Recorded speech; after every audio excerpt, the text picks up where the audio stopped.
Hello everyone, आप सभी का स्वागत है प्रतिज्ञा क्लासेस के इस चैनल पे। तो हम पिछले लेक्चर में काफ़ी क्वेश्चंस डिस्कस कर चुके हैं रिगार्डिंग द एमसीआरई के एक्सरे टेक्नीशियन एंड रेडियोलॉजी के क्वेश्चंस हम डिस्कस कर चुके हैं। आज हम उसी सीरीज़ को आगे बढ़ाते हैं, तो चलिए आज के लेक्चर को शुरू करते हैं।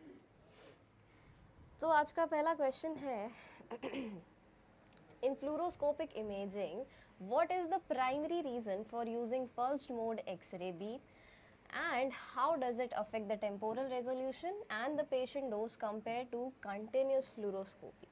तो जो फ्लूरोस्कोपी इमेजिंग होती है वो दो टाइप की होती है, जिसके अंदर एक टाइप के अंदर हम क्या करते हैं, जो एक्स रेज होती है वो पल्स्ड रेस के अंदर या फिर हम कह सकते हैं स्मॉल पैकेट्स के अंदर वो एमिट होती है, जिसको हम बोलते हैं पल्स्ड मोड एक्सरे। और दूसरी जो फ्लूरोस्कोपिक इमेजिंग होती है उसके अंदर हम कंटिन्यूस एक्स रेज का क्या करते हैं, एमिशन करते हैं। तो जब भी हम ये pulsed mode of x ray use कर रहे हैं, pulsed mode of x ray,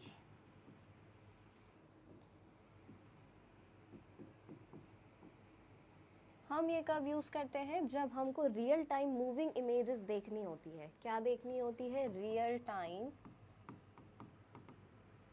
moving images. अब ये रियल टाइम मूविंग इमेजेस क्या है? मान लीजिए हमको हमारे हार्ट में कुछ प्रॉब्लम हो गई है, हार्ट को अपन को विजुअलाइज करना है, लंग्स के अंदर कोई प्रॉब्लम हो गई है, लंग्स को विजुअलाइज करना है। उस टाइम पे हम फ्लूरोस्कोपिक इमेजिंग की हेल्प से जो है विजुअलाइज करेंगे। ठीक है जी। तो वही है कि भाई हमने पल्स मोड ऑफ एक्सरे को क्यों यूज़ किया है। तो ऑप्शंस अगर अब हम देखें तो to reduce motion blur and improves the temporal resolution but increases the patient dose. Patient dose जो होता है, जब भी हम फ्लूरोस्कोपिक इमेजिंग यूज़ करते हैं तब पेशेंट डोज हमेशा डिक्रीज होता है। ठीक है जी। तो लिख देते हैं पेशेंट डोज क्या हो रहा है, यहाँ पर डिक्रीज हो रहा है। ठीक है जी। और जब भी हम ये pulsed mode of x ray use करते हैं तब यहाँ पर दो चीज़ें हो रही होती है। सबसे पहले तो टेम्पोरल रिजोल्यूशन इंक्रीज हो रहा होता है। टेम्पोरल रिजोल्यूशन क्या होता है? इंक्रीज होता है। मतलब कि मोशन ब्लर जो होगा वो इम्प्रूव होगा। और स्पेशियल रिजोल्यूशन, स्पेशियल रिजोल्यूशन क्या होगा? इम्प्रूव होगा। ठीक है जी। ये दो एडवांटेजेस हैं अगर हम क्या यूज़ कर रहे हैं, pulsed mode of X ray beam का अगर हम यूज़ कर रहे हैं। So to reduce heat on the X ray tube and improves the spatial resolution and decreases the dose. To increase the patient radiation exposure improves the temporal resolution with lower dose. ये जहाँ lower dose हमको दिख रहा है, special resolution जो है वो सही हो रहा है, इम्प्रूव हो रहा है, प्लस पेशेंट रेडिएशन जो एक्सपोजर है वो क्या हो रहा है, डिक्रीज हो रहा है। वही अपना क्या हो जाएगा, करेक्ट ऑप्शन हो जाएगा। That is your option number C. चलिए नेक्स्ट क्वेश्चन पे बढ़ते हैं।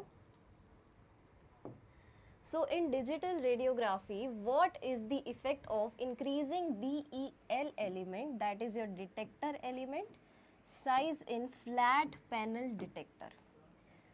फ्लैट पैनल डिटेक्टर के अंदर DEL का मेजर इफेक्ट डिजिटल रेडियोलॉजी के अंदर कहाँ पे पड़ता है? Increase spatial resolution and decrease fill factor, decrease spatial resolution and increased fill factor, या फिर decreased noise and increased modulation transfer function, या फिर increased quantum mottle and decrease detective quantum efficiency. देखिए जी, तो डिजिटल रेडियोग्राफी के अंदर अगर हम DEL का यूज़ कर रहे हैं, that is your detector element. तो अगर हम DEL का यूज़ करते हैं तो सबसे पहले तो ये एक बेसिक यूनिट होती है आपके। It is the basic unit of digital radiography. Digital radiography की बेसिक यूनिट कौन है? DEL, that is your detector element. ठीक है जी। इससे होता क्या है, अगर हम इसको यूज़ कर रहे हैं तो इसके अंदर हमारा जो स्पेशियल रिजोल्यूशन है वो तो कर जाएगा, डिक्रीज कर जाएगा, और फिल फैक्टर इंक्रीज कर जाएगा। तो स्पेशियल रिजोल्यूशन क्या कर रहा है, डिक्रीज हो रहा है। एंड सेकेंड थिंग क्या है, फिल फैक्टर, फिल फैक्टर क्या हो रहा है, इंक्रीज हो रहा है ना जी। तो ये चीज़ हमको किस ऑप्शन में देखने को मिल रही है, option number B, decrease spatial resolution and increased fill factor. किसके अंदर, जब भी हम डिजिटल रेडियोग्राफी के अंदर DEL का यूज़ करते हैं। ठीक है जी, क्या हो रहा है, स्पेशियल रिजोल्यूशन डिक्रीज हो रहा है, फिल फैक्टर क्या हो रहा है, इंक्रीज हो रहा है। ठीक है जी, नेक्स्ट क्वेश्चन पे बढ़ते हैं। नेक्स्ट क्वेश्चन है, which of the following artifacts is most likely to occur in MRI but not in CT scan और X-ray imaging। ऐसा कौन सा आर्टिफैक्ट है जो हमको सिर्फ MRI इमेजिंग में देखने को मिलता है, not in your CT scan and x ray में नहीं देखने को मिलता है। तो सबसे पहले अगर हम आर्टिफैक्ट्स की बात करें,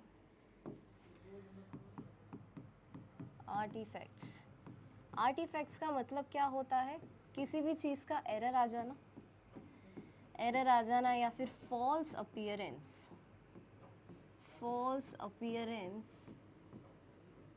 इन योर मेडिकल इमेजिंग। किसी भी मेडिकल इमेजिंग के अंदर किसी भी फॉल्स अपीयरेंस आना, किसी चीज़ का भी एरर आ जाना, उसको हम क्या बोलते हैं, आर्टिफैक्ट। ठीक है जी।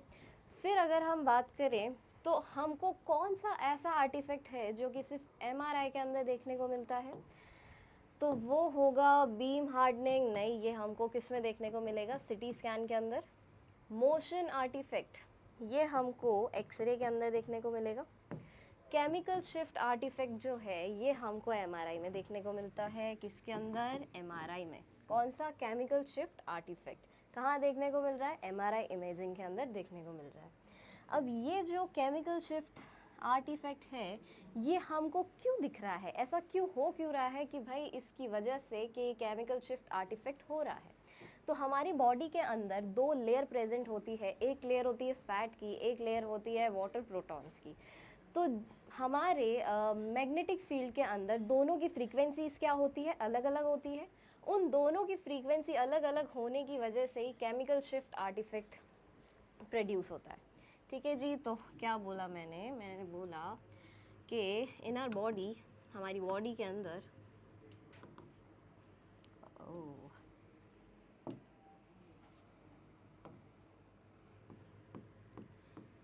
in our body there is layer of fat and water protons जिनकी मैग्नेटिक फील्ड में क्या रहेगी, फ्रीक्वेंसीज अलग अलग रहेगी, डिफरेंट फ्रीक्वेंसीज रहेगी। और उसी डिफरेंट फ्रीक्वेंसी की वजह से क्या प्रोड्यूस हो रहा है, केमिकल शिफ्ट आर्टिफैक्ट प्रोड्यूस हो रहा है, जो कि हमको सिर्फ मैग्नेटिक MRI के अंदर देखने को मिलेगी। ठीक है जी, मैग्नेटिक फील्ड के अंदर की बात हो रही है। चलिए, ये क्वेश्चन समझ में आया होगा। बढ़ते हैं नेक्स्ट क्वेश्चन पे। What is the primary function of the grid in the conventional radiography. Conventional radiography के अंदर ग्रिड का क्या प्राइमरी फंक्शन होता है। ठीक है जी। So to reduce scatter radiation reaching the patient, to reduce scatter radiation reaching the image receptor, या फिर to enhance the photo electric interactions, या फिर to increase the contrast of soft tissue images. देखिए जी, जब भी हम ग्रिड का यूज़ कर रहे हैं, ग्रिड क्या होता है, एक पतली सी शीट होती है। ठीक है, अ थिन शीट, जिसको हम कहाँ रखते हैं, it is placed between the patient and the image receptor. Patient और इमेज रिसेप्टर के बीच में हम ग्रिड लगा देते हैं। वो क्या करता है, ग्रिड सारी जितनी एक्सरेज जा रही होती है, बिखरी हुई जितनी भी एक्सरेज जा रही होती है, उन सबको क्या करता है, कंबाइन करता है। कंबाइन करके वो इमेज रिसेप्टर तक पहुंचाता है। इसीलिए हम क्या करते हैं, ग्रिड का यूज़ करते हैं, ताकि इमेज के अंदर मोशन ब्लर क्या हो जाए, कम हो जाए। ठीक है जी। तो ग्रिड का हम यूज़ कर रहे हैं, कहाँ कर रहे हैं, it is placed between patient and the image receptor. Image receptor. ठीक है जी, क्या कर रहा है ये? स्कैटर्ड एक्सरेज को कलेक्ट कर रहा है, collects the scattered X-rays and combine करके कहाँ ले जा रहा है? इमेज रिसेप्टर तक कंबाइन करके ले जा रहा है. सो कंबाइनिंग द रेज,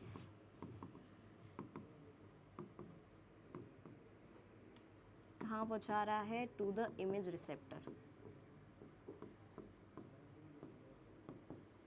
क्योंकि हम ग्रिड का यूज़ कर रहे हैं तो ग्रिड के यूज़ से ही क्या हो रहा है? मोशन ब्लर कम हो रहा है. ठीक है जी. So it reduces the scatter radiation. Scatter radiation को क्या कर रहा है? ये कम कर रहा है, ऑब्वियसली कंबाइन कर रहा है, तो स्कैटर रेडिएशन क्या हो रही है? कम हो रही है. Reaching the image receptor, image receptor तक पहुंचने तक ये क्या कर रहा है? स्कैटर रेडिएशन को कम कर रहा है. ठीक है जी. So your answer will be option number B, that is to reduce scatter radiation. Scatter radiation को ये रिड्यूस कर रहा है और क्या कर रहा है? इमेज रिसेप्टर तक पहुंचा रहा है, जिससे कि क्या हो रहा है? मोशन ब्लर कम हो रहा है. ठीक है जी, बढ़ते हैं नेक्स्ट क्वेश्चन पे. नेक्स्ट क्वेश्चन है, in fluoroscopy which factors most significantly affects the patient dose. Fluoroscopy के अंदर कौन सा ऐसा फैक्टर है जो कि इफ़ेक्ट कर रहा है, प्रभावित कर रहा है किसको? आपके पेशेंट डोज को क्या कर रहा है? प्रभावित कर रहा है या फिर अफेक्ट कर रहा है. ठीक है जी, ऑप्शन देख लेते हैं. KVp settings, source to image distance, या फिर फ्लूरोस्कोपी टाइम, या फिर फिल्ट्रेशन थिकनेस. तो फ्लूरोस्कोपी के अंदर जो मेन अफेक्टिंग फैक्टर है वो रहने वाला है फ्लूरोस्कोपी टाइम. फ्लूरोस्कोपी टाइम को अगर हम समझें तो फ्लूरोस्कोपी टाइम है जितना हमको फ्लूरोस्कोपी करने में टाइम लगा है. ठीक है जी, टाइम टेकन इन फ्लूरोस्कोपी. जितना ज़्यादा हम रेडिएशंस देंगे, मोर द रेडिएशंस,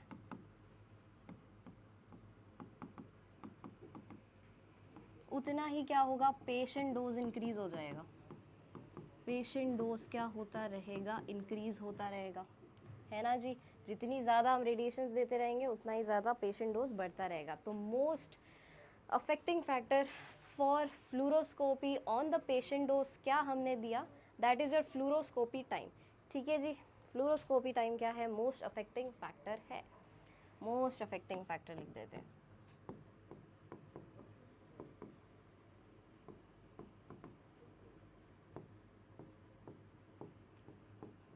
ठीक है जी, चलिए बढ़ते हैं नेक्स्ट क्वेश्चन पे. इनकरेक्ट फोकल स्पॉट साइज़ की बात कर रहे थे. तो जो इनकरेक्ट फोकल स्पॉट पॉइंट है, फोकल स्पॉट पॉइंट हमेशा किसको अफेक्ट करेगा? इमेज की साइज़ को अफेक्ट करेगा. It always affects the size of the image. इसीलिए हम कह सकते हैं इसका मैग्नीफिकेशन और डिस्टॉर्शन में कोई भी रोल नहीं है.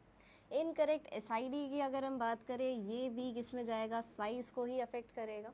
और improper head rotation, not true lateral, ये हमारा क्या होगा? करेक्ट ऑप्शन होगा. इम्प्रॉपर हेड रोटेशन अगर नहीं रहेगा तो हमको इमेज के अंदर मैग्निफिकेशन एंड डिस्टॉर्शन देखने को मिल सकता है. तो जब भी हम एक्सरे करते हैं किसका? स्कल का, तो पोजीशनिंग कैसी होनी चाहिए? Always lateral. पोजीशनिंग कैसी होनी चाहिए? लेटरल होनी चाहिए. लेटरली अरेंज्ड क्यों होनी चाहिए? ताकि दोनों जो स्कल है एक दूसरे के ऊपर क्या रहे? सुपर इम्पोज रहे. बोथ द साइड्स क्या रहे? एक दूसरे से सुपर इम्पोज रहे. अगर वो सुपर इम्पोज रहेगी तभी हम क्या देख सकते हैं? Properly, we can properly visualise the anatomical structures. Anatomical structure को देख सकते हैं. तो अगर हेड की पोजिशनिंग ट्रू लेटरली नहीं रहेगी तो हमको क्या देखने को मिलेगा, मैग्निफिकेशन एंड डिस्टॉर्शन किसके अंदर, एक्सरे इमेजिंग के अंदर देखने को मिलेगा। ठीक है जी, बढ़ते हैं नेक्स्ट क्वेश्चन पे। नेक्स्ट क्वेश्चन है the term windowing in CT imaging refers to. Windowing का मतलब क्या होता है सिटी इमेजिंग के अंदर, देखते हैं। Adjusting MAS and KVP value, limiting the X ray beam with the collimators, या फिर changing the contrast and brightness of the images, या फिर modifying slice thickness during reconstruction. देखिए, जब भी हम विंडोइंग करते हैं, विंडोइंग का मतलब क्या होता है, हम एडजस्ट कर रहे होते हैं, किसको एडजस्ट कर रहे होते हैं, image width and image length को। अगर हम इमेज लेंथ को एडजस्ट कर रहे हैं, उससे क्या फ़र्क पड़ेगा, उसकी ब्राइटनेस में फ़र्क आएगा। सो चेंजेस इन दी ब्राइटनेस कब, जब हम इमेज की लेंथ को चेंज कर रहे हैं। अगर हम विड्थ को चेंज कर रहे हैं तो उसके कंट्रास्ट में चेंज आएगा, कंट्रास्ट में क्या आएगा, चेंज आएगा। ठीक है जी, सो इसका करेक्ट ऑप्शन हो जाएगा option number C, that is changing the contrast and the brightness of the images. This is the basically term when we use windowing. Windowing का हम यूज़ ही तब कर रहे होते हैं, कब, जब हम चेंज कर रहे हैं the contrast and the brightness of the image. ठीक है जी, कैसे चेंज कर रहे हैं, हम इमेज की विड्थ को या फिर लेंथ को क्या कर रहे हैं, एडजस्ट कर रहे हैं। उससे किस पे फ़र्क पड़ रहा है, ब्राइटनेस एंड कॉन्ट्रास्ट पे। ठीक है, बढ़ते हैं नेक्स्ट क्वेश्चन पे। In computed radiography what is the function of photostimulable phosphor plates? photostimulable phosphor plates का कंप्यूटेड रेडियोग्राफी के अंदर क्या फंक्शन होता है, converts the light to electrical signal, या फिर stores the x ray energy as latent image, amplifies the x ray signals, या फिर filters out the scatter radiation. समझते हैं, जब भी हम PSP प्लेट्स का यूज़ करते हैं, PSP प्लेट्स क्या है, फॉस्फर स्टिम्युलेबल फोटो प्लेट्स है, जो कि हम यूज़ करते हैं कब, जब हमको एक्स रेस की सिग्नल्स को क्या करना हो, कन्वर्ट करना हो इनटू डिजिटल इमेजिंग। होगा क्या, फॉस्फर प्लेट्स के अंदर क्या जाएगी, एक्स रेज जाएगी, वो एक्स रेज की एनर्जी को क्या करेगा, स्टोर करेगा। एक्स रेज जब इसके अंदर पास होगी, so the x rays passes into PSP plates. PSP plates में जाने के बाद उनकी एनर्जी क्या हो जाएगी, स्टोर हो जाएगी। एनर्जी स्टोर हो जाएगी, किस फॉर्म के अंदर स्टोर होगी, ये स्टोर होगी in the form of phosphor crystal. Phosphor crystal के फॉर्म में ये एनर्जी स्टोर होगी, है ना जी। यही एनर्जी हमको यूज़ आएगी बाद में, जब हमको प्रॉपर इमेजिंग देखनी होगी। यूज टू विजुअलाइज देखने के लिए the latent image, the latent मतलब इनविजिबल, लेटेंट इमेज। ठीक है जी, सो आपका ऑप्शन नंबर बी कह रहा है that it stores the x ray energy as a latent image. हमने भी अभी यही समझा है कि एक्स रेस जब भी पास होगी थ्रू द PSP प्लेट्स, उसके अंदर एनर्जी स्टोर होगी in the form of phosphor crystal, और यही एनर्जी हमको बाद में काम आएगी to visualise the latent image. ठीक है जी, तो आपका ऑप्शन नंबर बी क्या हो जाएगा, करेक्ट हो जाएगा। प्लस ये जो फॉस्फर मटेरियल है, मोस्ट यूज्ड फॉस्फर मटेरियल की अगर हम बात करें, so it is your barium fluorohalide. लिख देते हैं मोस्ट, हाँ जी, most common phosphor is used, कौन है वो? Barium, barium fluorohalide, fluorohalide. ठीक है जी, ये काम का है, थोड़ा इसको याद रखेंगे। चलिए नेक्स्ट क्वेश्चन पे बढ़ते हैं। नेक्स्ट क्वेश्चन है, what is the primary purpose of automatic exposure controlling control AEC in radiography? ये जो ऑटोमेटिक एक्सपोजर कंट्रोल है, दैट इज AEC, रेडियोग्राफी के अंदर इसका प्राइमरी फंक्शन क्या है? सबसे पहले अगर हम AEC की बात करें, that is your automatic exposure control, तो इसकी अगर हम बात करें तो ये एक ऐसा सिस्टम है किसके अंदर, डिजिटल रेडियोग्राफी के अंदर, डिजिटल रेडियोग्राफी के अंदर, जिससे कि क्या होता है, जितनी भी हमारी रेज जा रही है वो एक्यूरेट जाती है, पेशेंट डोज कभी भी ओवर डोज या अंडर डोज नहीं रहता है। ठीक है जी, तो अगर हम डिजिटल रेडियोग्राफी के अंदर इसका देखें, so it is use to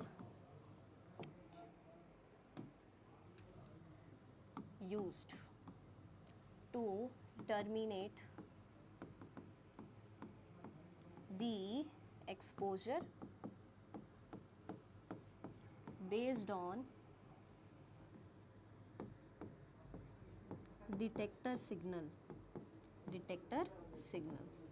इसका मतलब क्या है? डिजिटल रेडियोग्राफी के अंदर AEC का अगर हम यूज़ कर रहे हैं तो ये क्या कर रहा है, एक्सपोजर को टर्मिनेट कर रहा है, जितना हमको चाहिए एक बार उतना प्रोड्यूस होने के बाद ये ऑटोमेटिकली क्या कर देगा, एक्सपोजर को कम कर देगा। उसी लाइन को ये शो कर रहा है that it terminates the exposure based on detector signal. ठीक है जी, और ये क्या करेगा, इट प्रिवेंट करेगा over and under exposure. Patient को जितना एक्सपोजर चाहिए हम उतना ही देंगे, ओवर भी नहीं देंगे और कम भी नहीं देंगे। किसकी हेल्प से? AEC, that is your automatic exposure control, जो कि क्या है, सिस्टम होता है डिजिटल रेडियोग्राफी के अंदर, जो कि क्या करता है, टर्मिनेट करता है एक्सपोजर को। ठीक है जी, तो आपका ऑप्शन नंबर हो जाएगा C, terminates the exposure based on the detector signal. Detector signal को जितना एक्सपोजर चाहिए, जितनी रेस चाहिए, हम उतनी ही प्रोवाइड करेंगे। थ्रू किसके थ्रू? AEC के थ्रू। ठीक है जी, चलिए बढ़ते हैं नेक्स्ट क्वेश्चन पे।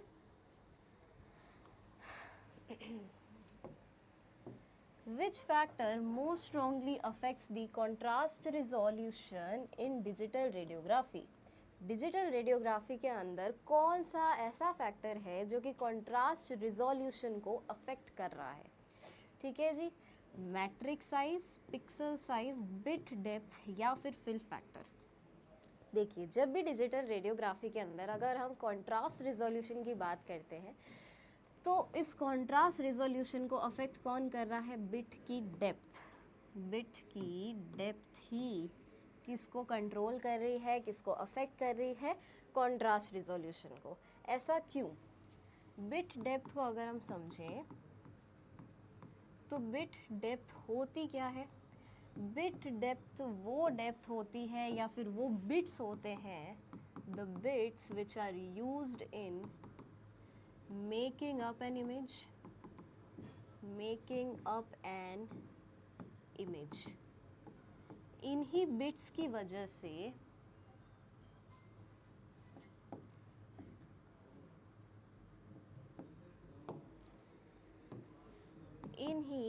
वजह से हमको क्या दिखते हैं? मैनी शेड्स ऑफ ग्रे हमको देखने को मिलते हैं, अटेन्यूएशन देखने को मिलता है। क्या देखने को मिलता है? अटेन्यूएशन। ये अटेन्यूएशन क्या है? अटेन्यूएशन है to see different shade of greys, different shades of grey हमको देखने को मिलते हैं, है ना जी। तो ये बिट डेप्थ ही क्या कर रहा है? कॉन्ट्रास्ट रिजोल्यूशन को इम्प्रूव कर रहा है। It improves the contrast resolution. Contrast resolution. ठीक है जी। क्या देखा हमने कि जो बिट डेप्थ है वो डिजिटल रेडियोग्राफी के अंदर कॉन्ट्रास्ट रिजोल्यूशन को अफेक्ट कर रही है। फिर हमने बिट डेप्थ के बारे में समझा, जिसके अंदर हमने देखा कि जितने भी बिट्स यूज हुए हैं to make up an proper image, एक प्रॉपर इमेजिंग बनने के अंदर जितने भी बिट्स यूज हुए हैं उसी को हम बिट डेप्थ बोलते हैं। इस बिट डेप्थ की वजह से ही क्या होता है, कॉन्ट्रास्ट रिजोल्यूशन इम्प्रूव होता है और इससे हमको क्या देखने को मिलता है, अटेन्यूएशन देखने को मिलता है, that is to visualise different shades of grey. Different shades of grey हमको एक्सरेज के अंदर देखने को मिलते हैं। ठीक है जी, तो आज के लेक्चर को हम यही ख़त्म करते हैं। आई होप आपको आज का लेक्चर समझ में आया होगा। आया है तो कमेंट करके ज़रूर बताइएगा, चैनल को सब्सक्राइब करिएगा, वीडियो को लाइक करिएगा। मिलते हैं अगले सेशन में, टिल देन गुड बाय।